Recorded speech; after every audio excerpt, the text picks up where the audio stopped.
طہارت نسبی ہے، طہارت فقہی وضو ہے، طہارت فقہی تیمم ہے، طہارت فقہی 17 قسم کا غسل ہے، جن میں سے 7 واجب 10 غسل مستحب، یہ طہارت فقہی ہے۔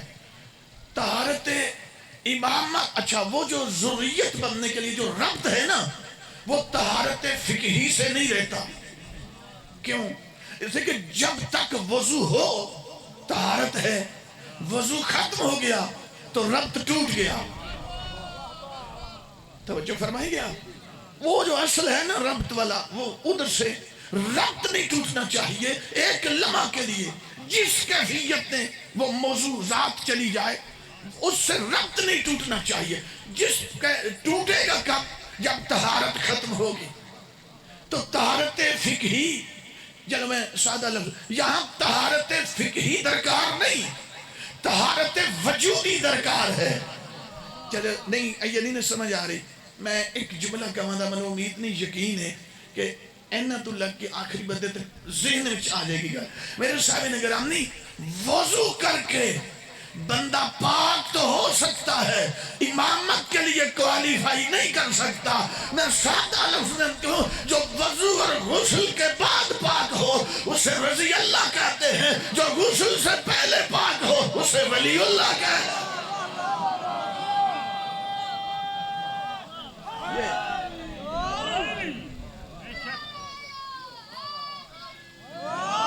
طہارت وجودی چاہیے۔ تو جو اصل ہے وہ ابراہیم علیہ السلام، اسماعیل وہاں بھی تھی، تو جنہ وے تو پھر ایتھے کی میں آنی ہے۔ میں اور آپ جب خانہ کعبہ میں جائیں تو اگر مسجد الحرام میں وضو ٹوٹ جائے تو فقہ کہتی ہے بغیر وضو کے قدم اٹھا کے بھی باہر نہیں جانا۔ اب وضو کیا ٹوٹ، پانی ہے کوئی نہیں، رش بڑا لگا ہوا، فقہ کہتی ہے یہاں کھڑا کھڑا پہلے تیمم کر، ہائے ہائے ہائے، تیمم کر، پھر باہر جا، پھر وضو کر کے واپس آ، بغیر، کیونکہ تیمم بھی طہارت آور ہے۔ غسل اگر طہارت آور ہے نا، پانی طہارت آور، تو تیمم بھی طہارت آور ہے۔ اور یہ صرف میرے نبی کے وجود کی وجہ سے، ذہن میں رکھیں، پچھلی امتوں میں سے کسی کے لیے تیمم کی سہولت نہیں، یہ صرف میرے نبی کے وجود کی وجہ سے۔ وسائل الشیعہ کے اندر حدیث ہے کہ میرا حبیب تمہارے قدموں کی وجہ سے ہم نے اس مٹی کو بھی ایسا ہی مطہر بنایا ہے جیسے پانی کو مطہر بنایا۔ آپ کریں تیمم،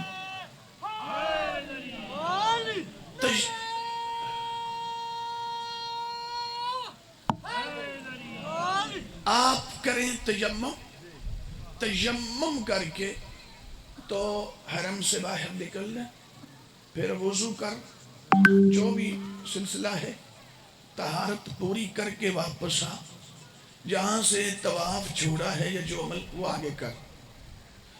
ایسے بغیر طہارت کے اس میں ایک قدم رکھنا بھی جائز نہیں ہے، چلنا بھی جائز نہیں ہے، رکنا بھی جائز نہیں ہے۔ میرے خوبصورت سامعین، ایک جملہ کہنے لگا ہوں، یہ میرے ہے آپ کے لیے، جہاں طہارت فقہی ہے، طہارت وجودی نہیں ہے، لیکن ذرا پڑھ تو صحیح، یہ جو خانہ کعبہ ہے نا، جس کونے میں حجر اسود ہے، جہاں سے طواف کی ابتدا ہوتی ہے، اس کونے کے ساتھ سرکار اسماعیل کا متصل خیمہ تھا، جہاں اس خیمے کے اندر ان کی ماں ہاجرہ بھی رہتی تھی، وہ بھی رہتے تھے۔ اب وہ سوتے بھی ادھر ہیں، پتہ نہیں کہاں چلے گئے ویسا، سوتے، بھائی ہم سو جائیں ہماری طہارت ختم، نئے سرے سے اونگ بھی اتنی نیند طاری ہو جائے، ایک لمحہ کے لیے ہم آنکھوں سے دیکھ نہ سکے، کانوں سے سن نہ سکیں، تو وضو ٹوٹ گیا۔ سرکار اسماعیل آرام بھی ادھر ہی کرتے ہیں، آئے ہائے، استراحت بھی ادھر کرتے ہیں، نیند بھی ادھر آتی ہے، پر سمجھ آ گئی جس کی طہارت کو نیند نہ توڑ سکے وہ طہارت وجودی ہوتی ہے۔ یہ طہارت چاہیے، اپنی اصل سے ربط برقرار کس کا رہے گا؟ جو ذریت ہو۔ ذریت وہ ہوگی جو پہلے اولاد ہو۔ ایک پچھو بندے اٹھ کے نہ آ جان بھئی ساڈا بھی انجی نہ اولاد وہ ہوگی جو پہلے ابن یعنی نبی کا بیٹا ہو۔ میرے سامنے بیٹا، اولاد، پھر ذریت، اور ذریت نے شرط ہے کہ اپنی اصل سے ربط کبھی ٹوٹنے نہ دے۔ جس کا ربط ٹوٹ جاتا ہے وہ امتی ہوتا ہے، جس کا نہیں ٹوٹنے دیتا یا نبی اللہ ہے یا ولی اللہ۔ اب مسجد نبی کے اندر آپ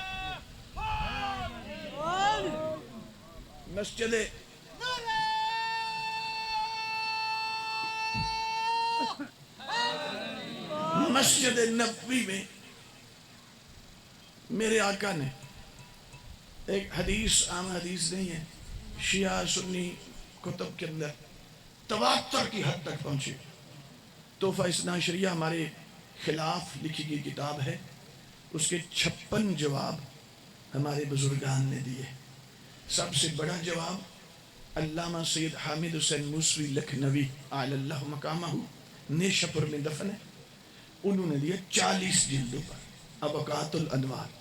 اس کی ایک جلد پوری اس حدیث کا تواتر ثابت کرنے پہ لکھی۔ کون سی؟ جسے حدیث سد الابواب کہتے ہیں، کہ میرے آقا مسجد نبوی میں بیٹھے ہیں، صحابہ کرام سامنے بیٹھے ہیں، میرے مولا فرماتے سنو میرے صحابہ، اللہ کا حکم آیا ہے کہ جس کا بھی دروازہ مسجد کے اندر کھلتا ہے وہ اٹھے اور اپنا دروازہ بند کر دے، سوائے 2 دروازوں کے، یا میرا کھلا رہے گا یا علی کا کھلا رہے گا۔ تو صحابہ کرام اٹھے اور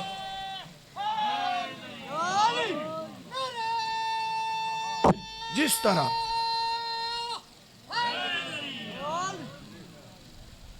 طرح وہ سرکار اسماعیل کی طہارت، وہ ہمہ وقت کعبہ میں ہر کیفیت میں کعبہ میں، پر طہارت متاثر نہیں ہو رہی۔ یہ طہارت وجودی ہے۔ منصب الہی پر آنے کے لیے یہ والی طہارت چاہیے، وضو والی نہیں چاہیے۔ وضو کر کے بندہ متقی بن سکتا ہے، زہد و تقوی کا حامل ہو سکتا ہے، لیکن میرے سامنے اس سے امام نہیں بن جاتا۔ اگر اس نال امام بنن لگے تو اتنی چور بازاری شروع ہو جائے، طول کلانا بھی ایک امام بن جائے، ہتارا لیانا بھی ایک بن جائے، پر ساڈے ال بھی ہو جاؤ، اس تو غندیر والے تھلے ٹر جو تے ہر جگہ تے، بلکہ ایک نہیں، ہر برادری کا ایک نیا امام۔ امامت کا ایک میرٹ ہے، ایک میزان ہے، اس کے لیے ذریت ہونا شرط ہے۔ تو آیت دا ترجمہ میں یہ تک کر کے تو پھر اس تک پہنچ کو نہیں سکیا، ادھر ہی اگے پیچھے لگا رہے ہیں۔ نہیں ابھی ٹائم ہے میرے پاس، چلے آگے بڑھے تھوڑا سا۔ میں ذریت کو بیان کرتا ہوں۔ امامت کا تعلق ذریت لیں، جس کو بھی ماننا ہے بالکل مان، کوئی مشکل نہیں، لیکن پہلے دیکھ یہ ذریت انبیاء میں سے ہے یا نہیں ہے۔ ذریت وہ بنے گا جو نبی کا بیٹا ہوگا، تو جس کو نبی کا بیٹا کہنا جائز نہ ہو وہ ذریت کیسی؟ جو ذریت نہیں ہے وہ امام کیسا؟